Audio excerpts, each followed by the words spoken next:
personal conversation with Dara Feldman next. This is America. Well, the Virtues Project is more than just professional development, it's also personal development. And it's basically focused on 5 simple strategies for bringing out the best in ourselves and others.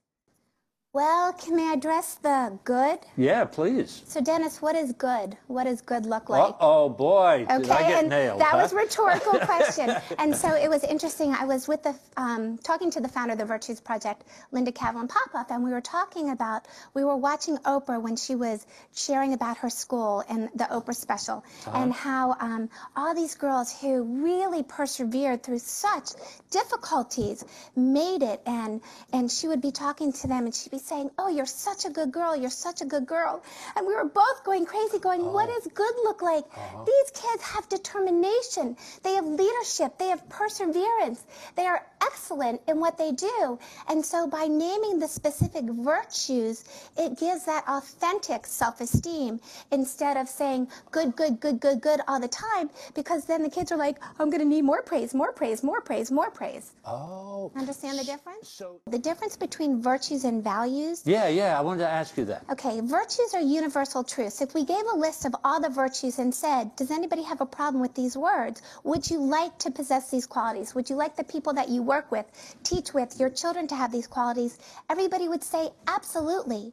Values are culture specific. So what you might value as your organization within your family or your religion, it may be different than what I value. Exactly, I think. For themselves. Right, when someone is like that, it is because they do not feel worthy. And that's a really important piece of why we really need to start speaking the language, because people are so used to the external praise where it's not specific to what's good in everyone, that if we use the language to acknowledge, to guide and correct, and to thank, those are the 4 types of virtues language uses. Give them to me again. It's a virtues acknowledgement. Okay. You know, you did an excellent job with this interview. Okay. A virtues guidance. You're welcome. A virtues guidance might be your kid's room is a total mess. You got to get ready to soccer. You know, okay, guys, we need to get out of here cleaned up in 5 minutes to go to soccer. What do you all need to call on? You're giving them the power to choose what they need, and the kids might say cooperation, orderliness.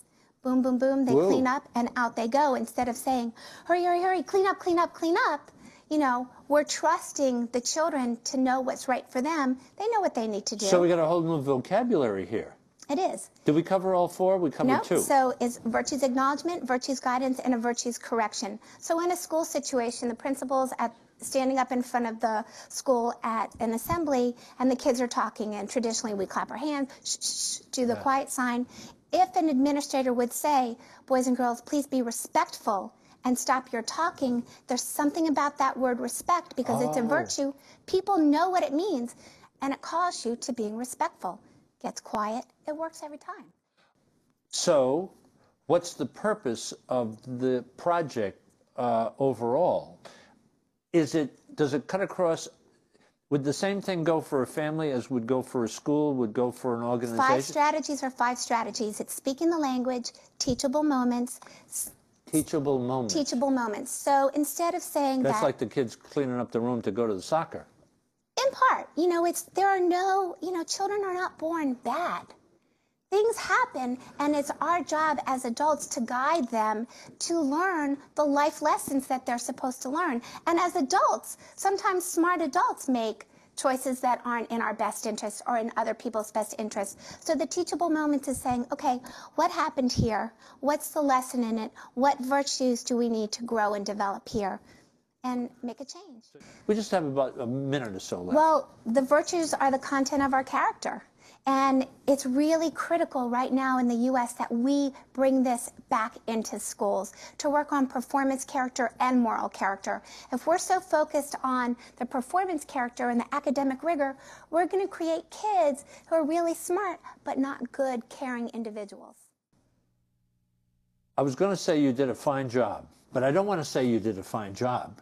I'm very appreciative for your sharing your wisdom. My enthusiasm for the Virtues Project. Your enthusiasm and sharing your wisdom About teaching, about education, about the virtue. You're a facilitator, right? I am. So you go into groups and try to get this message across? Trying to bring this into primarily public schools across the U.S. It's also in non-public schools and faith-based organizations, businesses, communities. But my personal intention is to bring balance back into education with the Virtues Project 5 strategies. And do you teach the youngsters or teach the teachers? We do both, but really if you empower the educators, they see it as personal and professional development. They start speaking the language, and it instantly transforms the culture into one of character and caring. This business about being a human being sometimes can be very complicated, can it? Huh? It can be, but you know, this is a simple reminder of who we really are. It really is nice, and I really support this project, and I hope that it just goes gangbusters in schools and with people, 86 countries. That's doing pretty nicely. Well, yeah? I'm really appreciative and grateful for your willingness.